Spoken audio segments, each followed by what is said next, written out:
হুম আজকে ৬ মে ২০২৬। যারা এই মুহূর্তে জ্যামে বসে ঘামছেন বা রাতের ঝড়ের পূর্বাভাস শুনে চিন্তিত, আজকের আলোচনাটা আপনাদের জন্যই।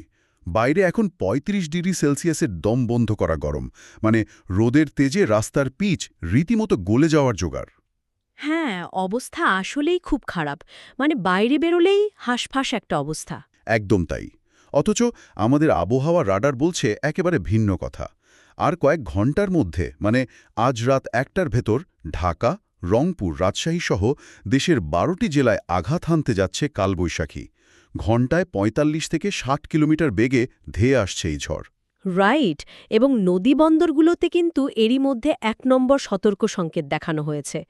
প্রকৃতির এই চরম খামখেয়ালিপনা আসলে আমাদের সবাইকে বেশ ভাবিয়ে তুলেছে।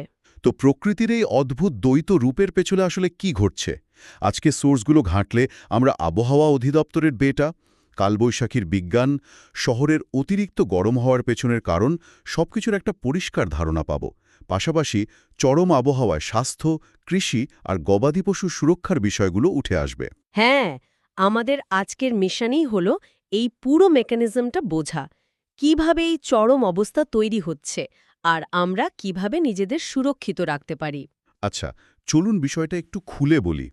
এই যে গত কয়েকদিন ধরে আমরা ভ্যাপসা গরম সহ্য করছি, এটাই কি আসলে রাতের ঝড়ের মূল জ্বালানি হিসাবে কাজ করছে? নিখুঁতভাবে ধরেছেন। আসলে কালবৈশাখীর বিজ্ঞানটা বুঝতে হলে আমাদের একটু তাপগতিবিদ্যার বেসিক জায়গায় যেতে হবে। একটানা কয়েকদিন যখন ভূপৃষ্ঠ অতিরিক্ত গরম থাকে। মানে এই যে এখন যেমন কাঠফাটা রোদ আর গরম চলছে। একদম তাই। এই গরমে মাটির একদম কাছাকাছি থাকা বাতাসের স্তরটাও প্রচণ্ড উত্তপ্ত হয়ে ওঠে। আর আমরা জানি গরম বাতাসের ঘনত্ব কম, মানে এটি হালকা। তাই এই বাতাস সোজা ওপরের দিকে উঠতে শুরু করে। হুম এটাকে তো পরিচলন বা কনভেকশন বলে, তাই না? Right, convection. কিন্তু বাতাসটা শুধু ওপরেই উঠছে না, সে তার সাথে প্রচুর পরিমাণে জলীয় বাষ্পও নিয়ে যাচ্ছে। ওপরে উঠলে তো বায়ুমণ্ডলের চাপ কমে যায়, তাই না? তখন বাতাস প্রসারিত হয় এবং শীতল হতে শুরু করে। ও আচ্ছা, তারপর ওই বাষ্প মেঘ হয়ে যায়? হ্যাঁ, একটা নির্দিষ্ট উচ্চতায় যাওয়ার পর এই জলীয় বাষ্প ঘনীভূত হয়ে পানির কণায় পরিণত হয়। তৈরি হয় কিউমুলাস মেঘ। কিন্তু মজার ব্যাপার হলো, জলীয় বাষ্প যখন পানিতে পরিণত হয় তখন সে প্রচুর পরিমাণে ল্যাটেন্ট হিট বা সুপ্ত তাপ ছেড়ে দেয়। Latent heat. তার মানে মেঘের ভেতরের বাতাসটা আরও গরম হয়ে যায়। একদম। আর এই তাপ মেঘের ভেতরের বাতাসকে আরও গরম করে দেয়। ফলে বাতাস আরও দ্রুত গতিতে ওপরে উঠতে থাকে। মানে এটা অনেকটা ইঞ্জিনের মতো কাজ করছে। নিজের তাপেই সে নিজেকে আরও উপরে ঠেলে দিচ্ছে। খুব সুন্দর একটা তুলনা দিয়েছেন। ঠিক ইঞ্জিনের মতোই। এই ঊর্ধ্বমুখী বাতাসের বেগ এত বেশি থাকে যে মেঘগুলো উল্লম্বভাবে বা লম্বালম্বি বিশাল টাওয়ারের মতো বড় হতে থাকে। কখনো কখনো এই মেঘ ১২ থেকে ১৫ কিলোমিটার পর্যন্ত উঁচু হয়ে যায়। বাপরে, ১৫ কিলোমিটার! হ্যাঁ, একেই আমরা বলি কিউমিলোনিম্বাস মেঘ। বাইরে থেকে দেখতে একদম কালো পাহাড়ের মতো মনে হয়। আর এই বিশালাকার মেঘটাই হল কালবৈশাখীর মূল আঁতুড়ঘর। সোর্সে এই ঝড়ের জীবনচক্রের ৩টি মূল পর্যায়ের কথা বলা হয়েছে: কিউমুলাস পর্যায়, পূর্ণতা পর্যায় এবং বিচ্ছুরণ পর্যায়। এই জীবনচক্রের বিষয়টা পড়তে গিয়ে আমি একটা জায়গায় বেশ অবাক হয়েছি। সোর্সে বলছে এই ঝড় পূর্ণতা পাওয়ার মাত্র ৩০ থেকে ৪৫ মিনিট পর থেকেই দুর্বল হতে শুরু করে। রাইট, আয়ু খুবই কম। কিন্তু ধ্বংস করার ক্ষমতা মারাত্মক। তবে আমার সবচেয়ে বড় প্রশ্নটা অন্য জায়গায়। মানে আমরা এখন স্যাটেলাইটের যুগে বাস করছি, মহাকাশে উন্নত প্রযুক্তির রাডার আছে, অথচ বলা হচ্ছে কালবৈশাখী শতভাগ নিশ্চিত করে মাত্র ২ থেকে ৩ ঘন্টা আগে বোঝা যায়। হ্যাঁ, এটাই আসলেই ঝড়ের সবচেয়ে চ্যালেঞ্জিং দিক। এটা কি প্যানে রাখা ভুট্টার দানার মতো? মানে আমরা জানি প্যানটা গরম হচ্ছে, দানাগুলো ফুটবে, কিন্তু ঠিক কোন দানাটা কখন পপকর্ন হয়ে ফাটবে তা কি আগে থেকে বলা যায় না? পপকর্নের অ্যানালজিটা এখানে দারুণ খেটে যায়। আবহাওয়া বিজ্ঞানীরা যখন দেখেন কোনো এলাকায় একটানা তাপপ্রবাহ চলছে, তখন তারা বুঝতে পারেন যে বায়ুমণ্ডলে প্রচুর শক্তি জমা হয়েছে। কিন্তু কালবৈশাখীর গঠনটা তো ঘূর্ণিঝড়ের মতো নয়। মানে ঘূর্ণিঝড় তো কয়েকদিন আগে থেকেই ট্র্যাক করা যায়। রাইট, ঘূর্ণিঝড় তৈরি হয় সমুদ্রের ওপর কয়েকশো কিলোমিটার এলাকা জুড়ে। কিন্তু কালবৈশাখী তৈরি হয় খুব ছোট এলাকায়, স্থানীয়ভাবে। আর এর গঠনটা হয় ভার্টিক্যাল বা উল্লম্ব। তার মানে এটা আড়াআড়িভাবে না বেড়ে সোজা আকাশের দিকে বাড়ে বলে রাডারে আগে থেকে এর বিস্তারটা ধরা পড়ে না। একদম ঠিক। একটা কিউমুলোনিম্বাস মেঘ তৈরি হতে হয়তো ৫-৬ ঘন্টা সময় লাগে, কিন্তু যখন সেটা বিপজ্জনক মাত্রায় পৌঁছায়, মানে উল্লম্ব গঠন এত দ্রুত হয় যে ২-৩ ঘন্টার বেশি সময় পাওয়া যায় না। ওই যে পপকর্নের উদাহরণ দিলেন, হুম। বিজ্ঞানীরা জানেন মেঘ তৈরি হচ্ছে, কিন্তু ঠিক কখন ফাটবে সেটা বোঝা মুশকিল। হ্যাঁ, ঠিক কোন জেলার ওপর দিয়ে কত বেগে এই মেঘ কোল্ড ডাউনড্রাফট বা ঠান্ডা বাতাস আছড়ে ফেলবে তা ওই একেবারে শেষ মুহূর্তের আগে সুনির্দিষ্টভাবে বলা প্রায় অসম্ভব। বুঝতে পেরেছি। মানে ঝড়ের এই আকস্মিকতার কোনো দীর্ঘমেয়াদী সমাধান আমাদের হাতে নেই। কিন্তু এই ঝড়ের আগে যে অসহনীয় গরমটা আমরা শহরে বসে সহ্য করছি, সেটার দিকে একটু নজর দেওয়া যাক। হ্যাঁ, শহরের অবস্থা তো এখন ভয়াবহ। দিনের বেলায় শহরের রাস্তায় বিরোয়াই দায়। মানে তাপমাত্রা ৩৫ ডিগ্রি সেলসিয়াস দেখালেও মনে হয় যেন আস্ত একটা ওভেনের ভেতর দিয়ে হাঁটছি। সোর্স ঘাঁটতে গিয়ে দেখলাম গ্রামের তুলনায় শহরের তাপমাত্রা ১০ থেকে ১৫ ডিগ্রি সেলসিয়াস পর্যন্ত বেশি হতে পারে।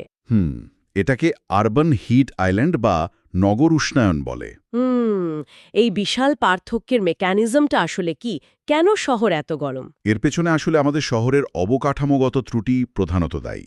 একটা আদর্শ শহরের তাপমাত্রা সহনীয় রাখতে হলে কমপক্ষে ২০ থেকে ২৫% সবুজ জায়গা বা জলাধার থাকা প্রয়োজন। যেটা আমাদের ঢাকা শহরে আছে মাত্র ৮% মতো, রাইট? গাছপালা এবং মাটি সূর্যের তাপ শোষণ করে এবং প্রস্বেদন বা ট্রান্সপিরেশন প্রক্রিয়ায় বাতাসকে ঠান্ডা রাখে। কিন্তু আমাদের শহরগুলোতে আমরা কি করেছি?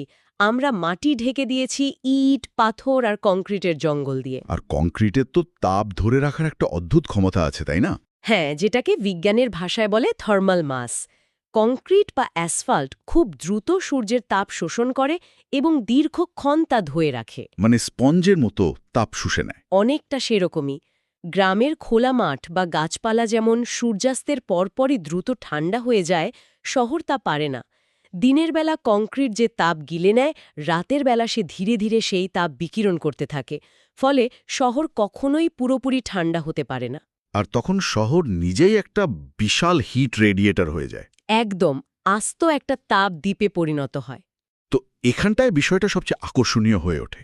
মানে আমাদের স্থপতিদের একটা চর্চার কথা না বললেই নয়। সোর্স ঘাঁটতে গিয়ে বিষয়টা আমার কাছে বেশ হতাশাজনক মনে হয়েছে। কাছের ভবনের কথা বলছেন তো?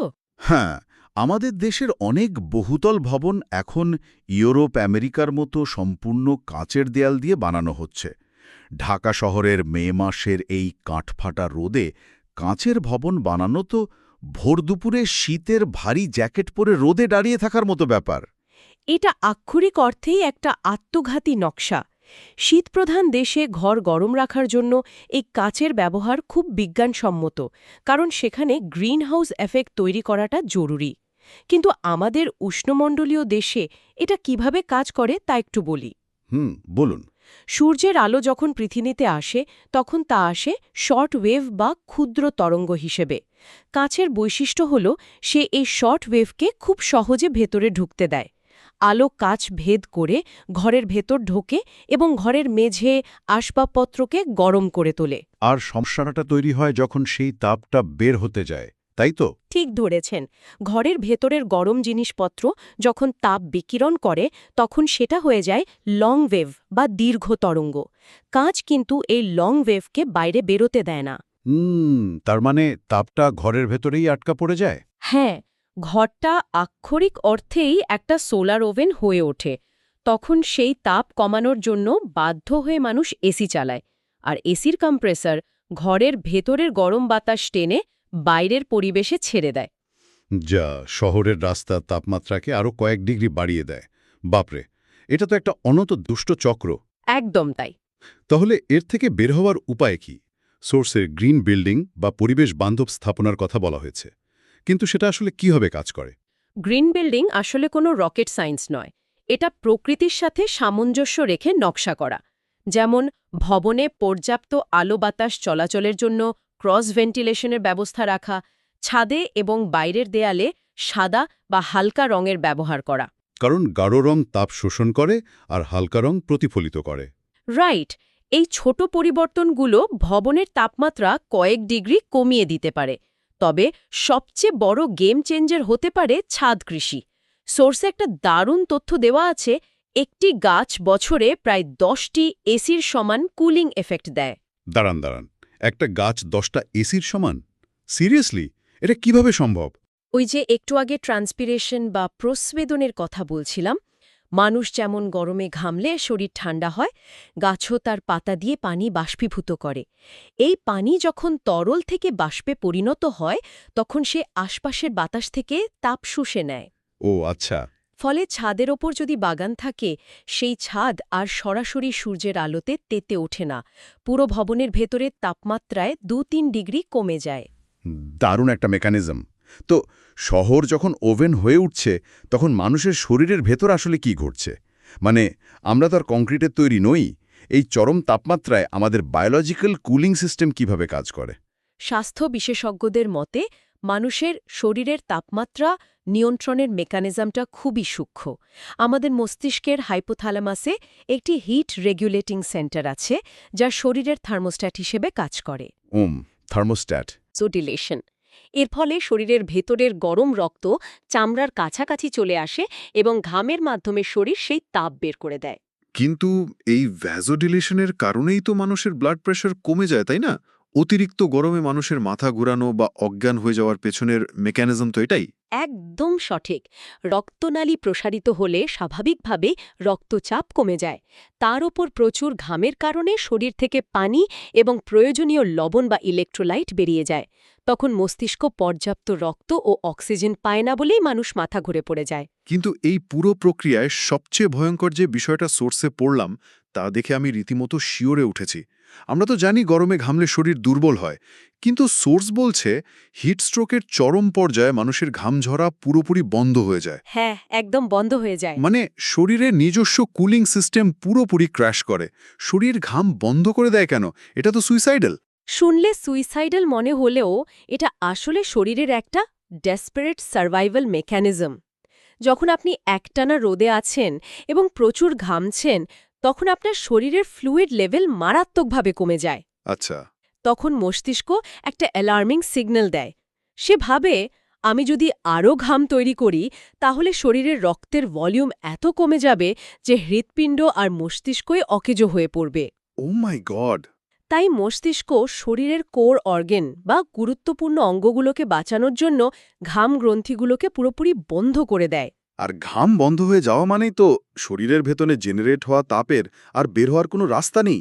তার মানে তখন শরীর আক্ষরিক অর্থেই ফুটতে শুরু করে। হ্যাঁ, এবং শরীরের ভেতরের তাপমাত্রা যখন 40 ডিগ্রি সেলসিয়াস বা 104 ডিগ্রি ফ্যারেনহাইটের উপর চলে যায়, তখন কোষের ভেতরের প্রোটিনগুলো নষ্ট হতে শুরু করে। কিডনি, লিভার, ব্রেন সব একে একে কাজ করা বন্ধ করে দেয়। এটাই হিটস্ট্রোক। বাপরে! বয়স্ক মানুষ, শিশু এবং যাদের কোমরবিডিটি মানে ডায়াবেটিস বা কিডনির সমস্যা আছে, তাদের এই রেগুলেটিং সিস্টেম দুর্বল থাকে বলে তারা সবচেয়ে বেশি ঝুঁকিতে থাকেন। তাহলে এই পরিস্থিতি থেকে বাঁচার উপায় কি?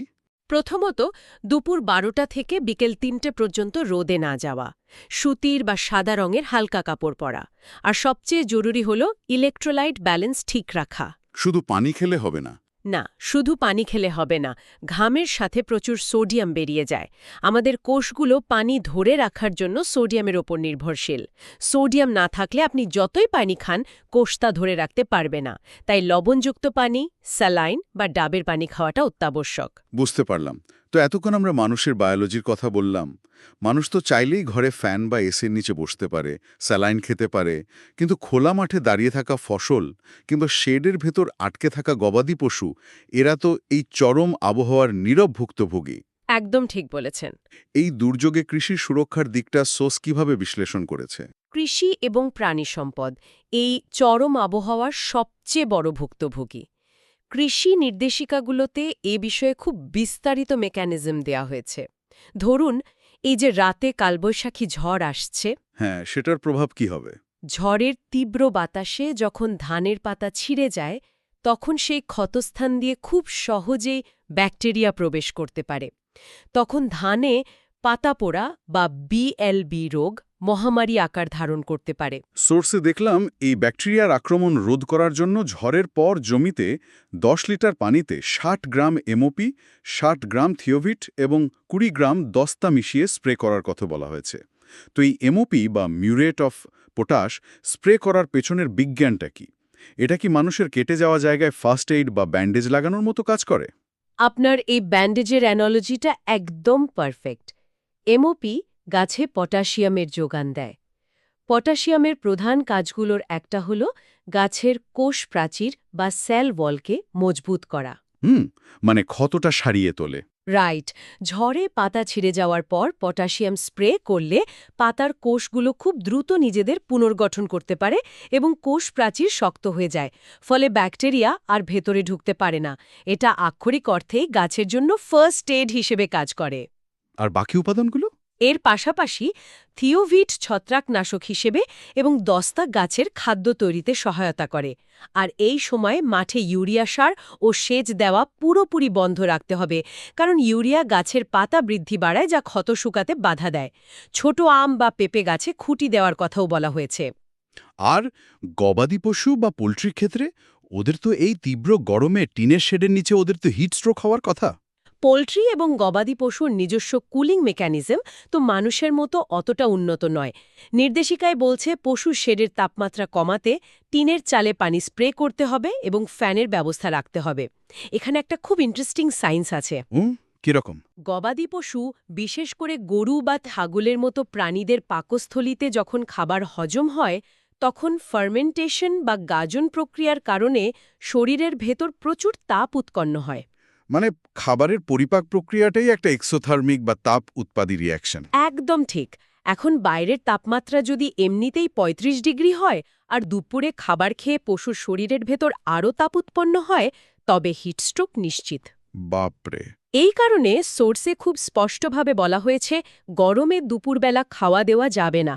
ভোরে বা সন্ধ্যায় পরিবেশ যখন কিছুটা ঠান্ডা থাকে, তখন তাদের প্রোটিন সমৃদ্ধ খাবার দিতে হবে। এছাড়া পোলট্রির ক্ষেত্রে মুরগির শেডের লিটার বা মেঝের বিছানা যেন কোনোভাবেই না ভেজে, সেদিকে খেয়াল রাখতে হবে। না হলে কি সমস্যা হবে? স্যাঁতস্যাঁতে লিটার থেকে অ্যামোনিয়া গ্যাস তৈরি হয়, যা মুরগির শ্বাসনালীতে মারাত্মক সংক্রমণ ঘটায়। আর ঝড়ের সময় উঁচু জায়গায় খড় বা সাইলেজ সংরক্ষণ করতে হবে। তার মানে এই পুরো সোর্স মেটেরিয়ালটা আমাদের শুধু দুর্যোগের ভয়াবহতার কথাই বলছে না, বরং উদ্ভিদ বিজ্ঞান থেকে শুরু করে মানুষের ফিজিওলজি সবকিছুর মেকানিজম বুঝতে সাহায্য করছে। আমরা বুঝলাম কিভাবে কনভেকশন থেকে কালবৈশাখীর মেঘ তৈরি হয়, কেন থার্মাল মাসের কারণে শহর ওভেন হয়ে যাচ্ছে, কিভাবে কুলিং সিস্টেম ক্র্যাশ করার ফলে হিট স্ট্রোক হয়, আর কিভাবে স্প্রে করে গাছের সেল ওয়াল মজবুত করা যায়। খুব চমৎকারভাবে আপনি পয়েন্টগুলো কানেক্ট করেছেন। দুর্যোগ ব্যবস্থাপনায় আমরা সাধারণত শুধু মানুষের আশ্রয়ের কথা ভাবি, কিন্তু আমাদের খাদ্য নিরাপত্তার মূল ভিত্তি হল কৃষি ও প্রাণী সম্পদ। হ্যাঁ, ওদের আগাম সুরক্ষাই তো অর্থনীতির জন্য সবচেয়ে জরুরি। ঠিক, এই মেকানিজমগুলো না বুঝলে আমরা দীর্ঘমেয়াদে অর্থনীতিকে বাঁচাতে পারব না। প্রকৃতি তার কাজ করবেই, কিন্তু আমাদের টিকে থাকার জন্য বিজ্ঞানের এই জ্ঞানটাকে কাজে লাগাতে হবে। আর ঠিক এই জায়গাটাতেই বিজ্ঞানের এই প্রয়োগের কথা বলতে গিয়েই আজকের সবগুলো সোর্স ঘাটার পর একটা নির্দিষ্ট তথ্য আমার মাথায় আটকে আছে। সোর্সে লেখা আছে সারা বিশ্বের শীর্ষ ১০০টি লিড সার্টিফাইড গ্রিন ফ্যাক্টরি বা পরিবেশ বান্ধব কারখানার অর্ধেকই নাকি আমাদের বাংলাদেশে। হ্যাঁ, এটা একটা গর্বের বিষয়। কিন্তু একবার ভাবুন বিষয়টা, আমরা বৈশ্বিক বাজারের জন্য বিশ্বের সবচেয়ে পরিবেশ বান্ধব কারখানা বানাতে পারছি। আমরা জানি কিভাবে আলো বাতাস ঢোকাতে হয়, কিভাবে ছাদ ঠান্ডা রাখতে হয়, অথচ দিন শেষে আমরা যখন আমাদের নিজেদের শহরে ফিরছি, আমাদের পরিবার নিয়ে যে বাড়িগুলোতে থাকছি, সেগুলো বানাচ্ছি কাঁচ দিয়ে ঘেরা একটা ওভেনের মতো। এটা আসলেই চিন্তার বিষয়। কারখানার জন্য যে বিজ্ঞান আমরা এত চমৎকারভাবে কাজে লাগাচ্ছি, নিজেদের বাসস্থানের ক্ষেত্রে সেই জ্ঞান আমরা কবে প্রয়োগ করব? এটা আসলে আমাদের আরবান প্ল্যানিংয়ের সবচেয়ে বড় প্যারাডক্স। আমরা ব্যবসার জন্য পরিবেশের বিজ্ঞানটা খুব ভালো বুঝি, কিন্তু নিজের জীবনের সুরক্ষার জন্য সেই একই বিজ্ঞানের প্রয়োগ করতে ভুলে যাই। ঠিক তাই, এই প্রশ্নটাই আজকের জন্য রেখে যেতে চাই। যারা শুনছেন, আজ রাতে ঝড়ের পূর্বাভাস যখন সত্যি হয়ে জানালার পাশে আছড়ে পড়বে বা কাল সকালে যখন রোদের তাপে আবার ঘামতে শুরু করবেন, তখন একটু চারপাশের ইট পাথর আর কাঁচের দেয়ালগুলোর দিকে তাকাবেন, একটু নতুন করে ভাববেন। সবাই সাবধানে থাকবেন, আবহাওয়া অধিদপ্তরের সতর্ক বার্তাগুলো মেনে চলবেন। আজকের মতো এই ইনডেপথ আলোচনা এখানেই শেষ করছি।